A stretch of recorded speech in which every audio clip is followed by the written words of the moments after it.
Hello mga kibrang yuta, welcome back to my mini vlog. And for today's vlog, andito nga tayo ngayon sa Herbs and Slice Pizza House. Matatagpuan lang ito sa along National Highway, San Fernando, Victoria, Tarlac. As you see, napakaganda ang panibago nilang pwesto mga kibrang yuta. At ayan na nga, umupo na tayo dahil nag-order na ang ating bossing ng ating merienda dito sa Herbs and Slice Pizza House. Alam nyo mga kibrang yuta, dati ko na itong blinag, itong Herbs and Slice Pizza House sa Motorcycle Honda sa dating Gallego Building at along the National Highway pa rin mga kibrang yuta. Ang ganda ang pagkaayos nitong bago nilang pwesto. Ayan, makikita nyo naman mga kibrang yuta, napakaaliwalas at itong Herbs and Slice ay tumatanggap din sila ng all occasion, party, binyag, ayan, wedding, anniversary, etc. Lahat. Pampamilya, pambarkada at syempre pang loved ones. Kaya itong Feb, Ibig Month, humabol na kayo dito mga kibrang At huwag kayo mag-alala mga kibrang yuta dahil napakalawak nga ang Herbs and Slice Pizza dahil mayroon silang side by side na function hall.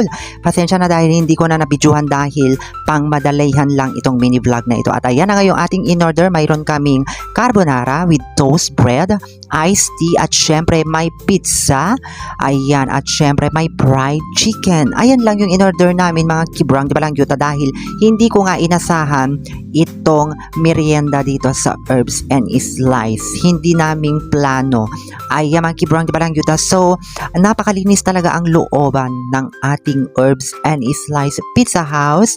As you see, ayan, napaka-refreshing at talagang marerelax ka talaga dito dahil mas pinalawak. Kaya mas lalo mag-enjoy ang buong pamilya, lalo na ang inyong mahal sa buhay. Dahil ibang-iba sa dating Herbs and Slice Pizza House, mga kibrang yuta, dahil yun kasi mas masikip noon, kaya dito na sila lumipat para mas madaming papasok na magda-dine in. Doon naman actually madaming pumapasok pa rin doon mga kibrang yuta.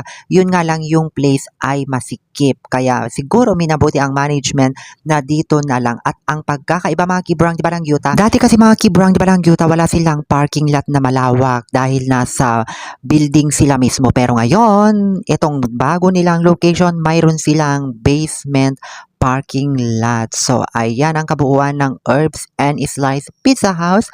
Kaya tuloy na po kayo dito dahil ang sasarap ng kanilang mga putahe na matitikman ng bawat pampamilya, buong barkada, loved ones, everything. Happy birthday, Bibim! Happy birthday, Bibim! Happy birthday, happy birthday, happy